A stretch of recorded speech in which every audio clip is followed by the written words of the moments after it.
Tout le monde sait qu'au Canada, on a 15 personnes qui sont officiellement canonisées. On sait ce que ça veut dire, hein, être canonisé.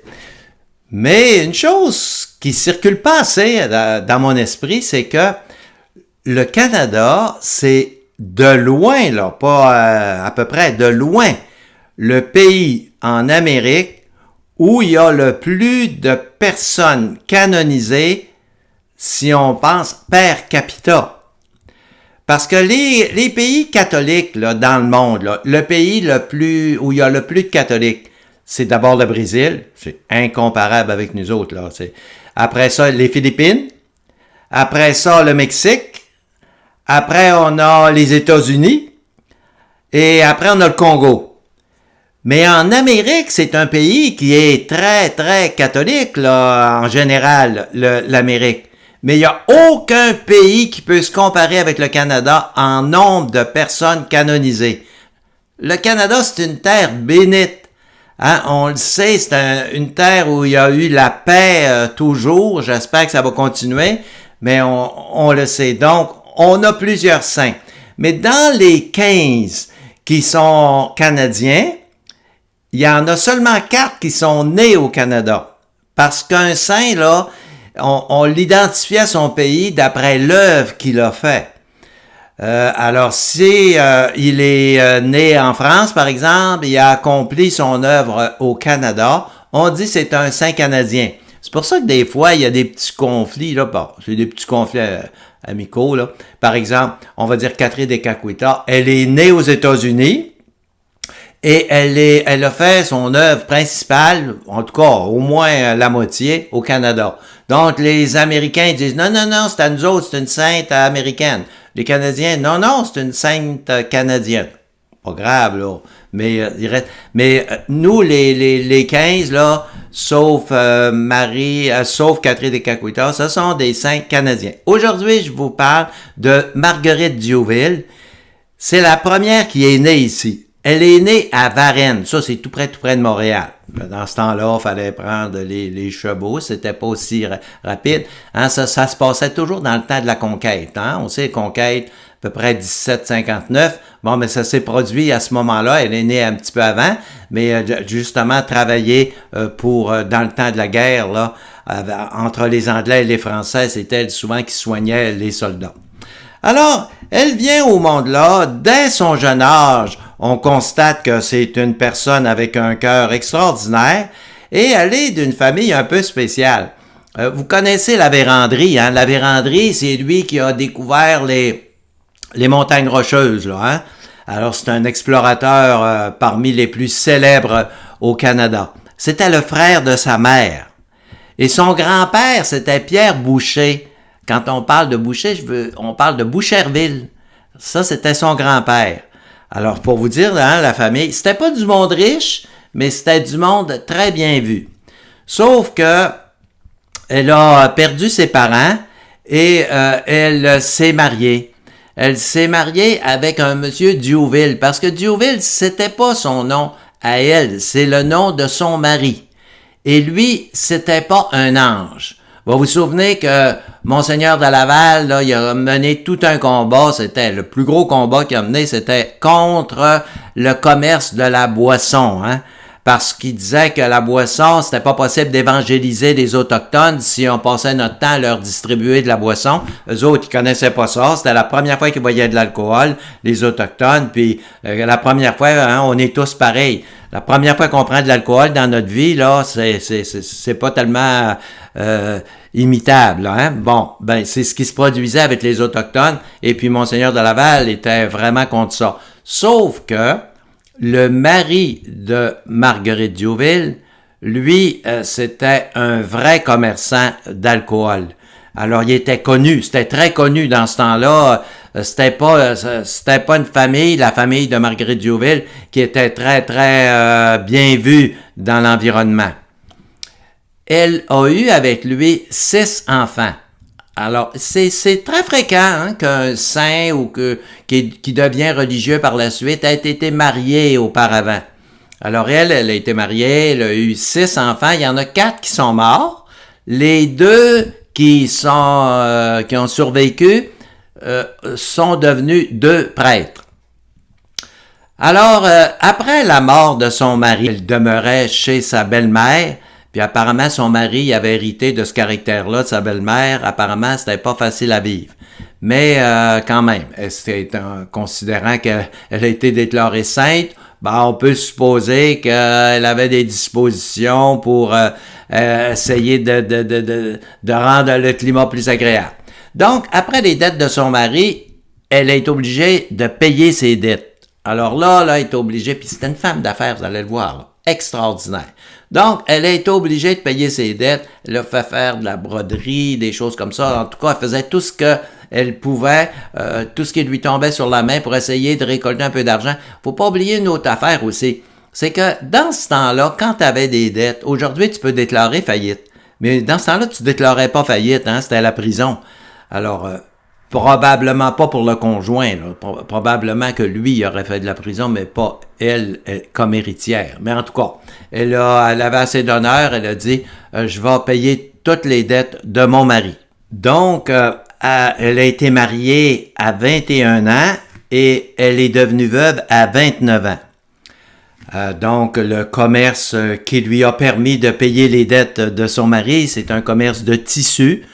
Dans ce temps-là, c'était très, très demandé. Donc, elle a réussi à payer toutes ses dettes.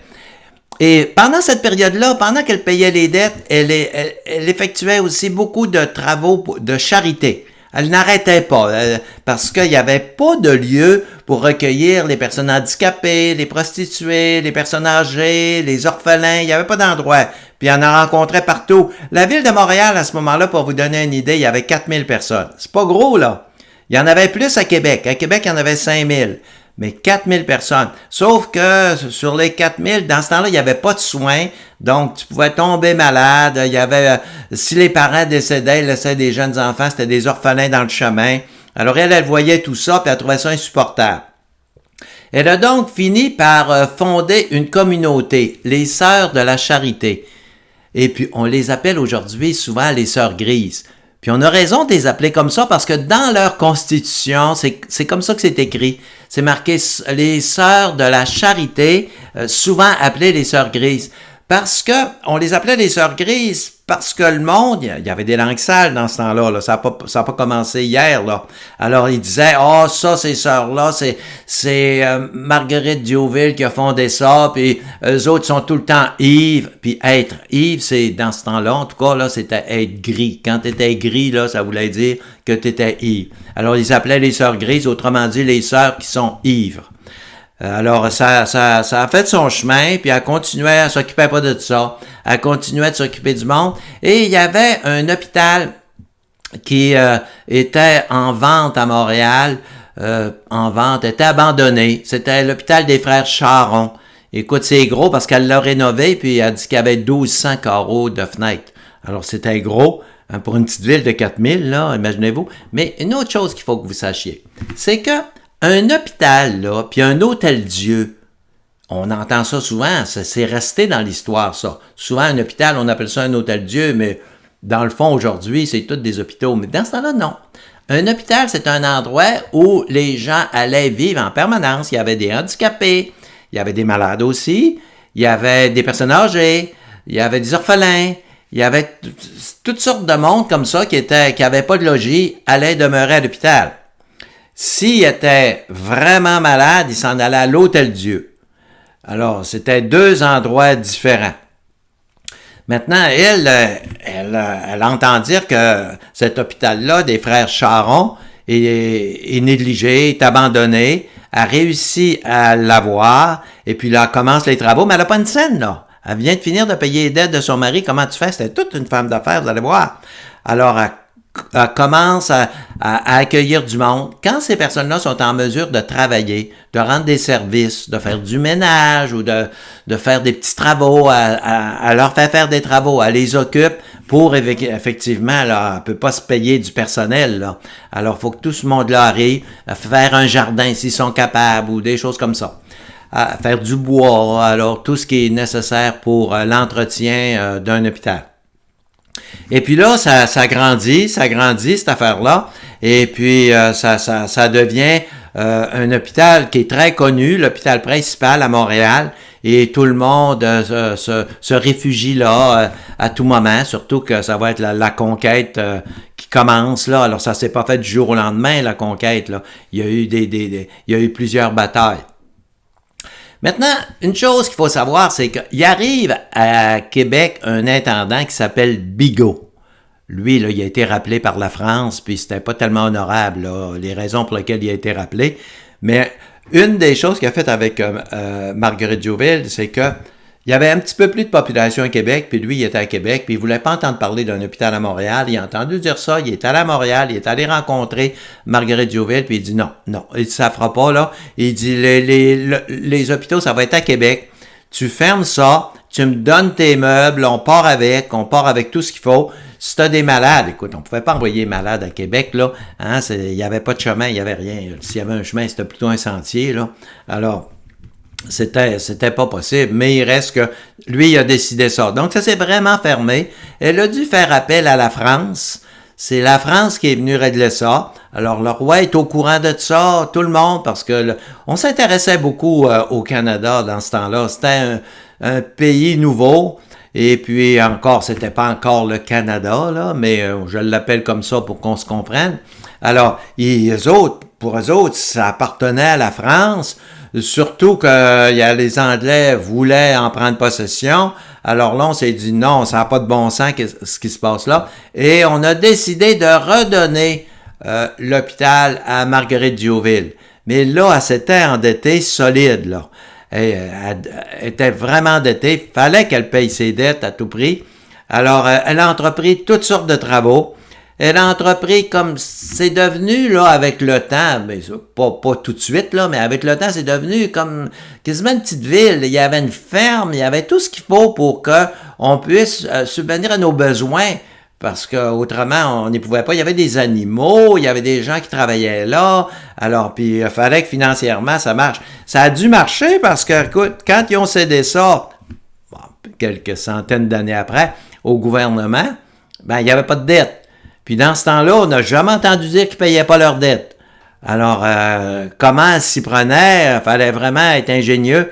Et puis, elle était toujours dans la prière. Une fois, il manquait de farine. Puis ils sont venus dire, écoute, on n'a plus de nourriture pour notre monde. Et Marguerite Diouville leur a dit, vous allez en avoir de la nourriture, vous allez en avoir de la farine. Ils sont retournés à la cuisine, puis les barils étaient pleins de farine.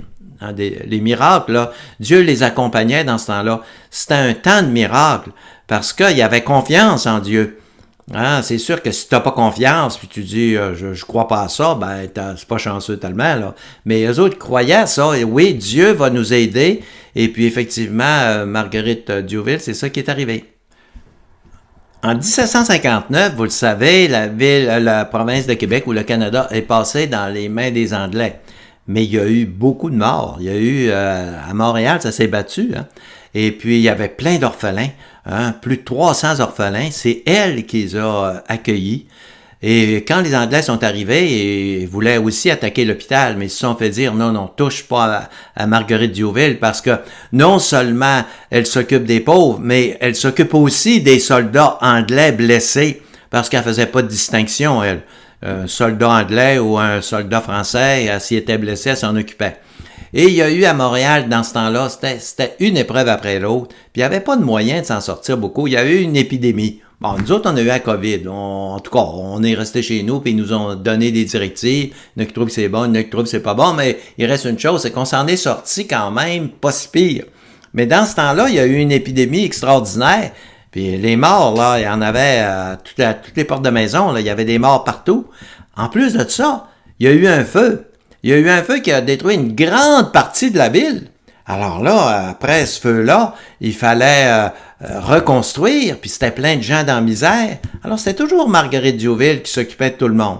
À 70 ans, elle est décédée.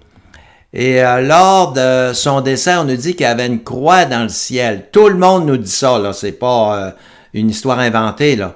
Les gens de Montréal, tout le monde pouvait la voir. Une croix immense dans le ciel, au-dessus de l'hôpital.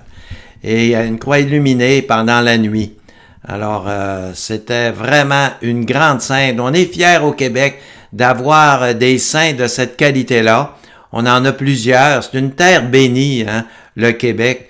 Il y a plusieurs pays du monde qui souhaiteraient ça. C'est sûr qu'il y a plus de saints per capita en France qu'en Italie, mais eux autres, ils ont perdu le titre de pays les plus où il y a le plus de catholiques au monde, là. Hein, ça a passé au Brésil, aux Philippines, au Mexique, même les États-Unis, avec 70 millions de catholiques. Alors, ça a passé ailleurs. Et puis, nous, au Canada, on a 11 millions de catholiques. Alors, pour 11 millions, avoir 15 saints, là, c'est extraordinaire. Puis on a beaucoup aussi de vénérables. Ça, c'est des personnes en voie de devenir saints et des bienheureux. On en a également un grand nombre. Alors, c'était un petit peu, en résumé, hein, je vais un peu vite, mais en résumé, la vie de Marguerite Jouville, une grande sainte qu'on peut invoquer parce que il y a beaucoup de miracles qui se sont produits après son décès. Merci.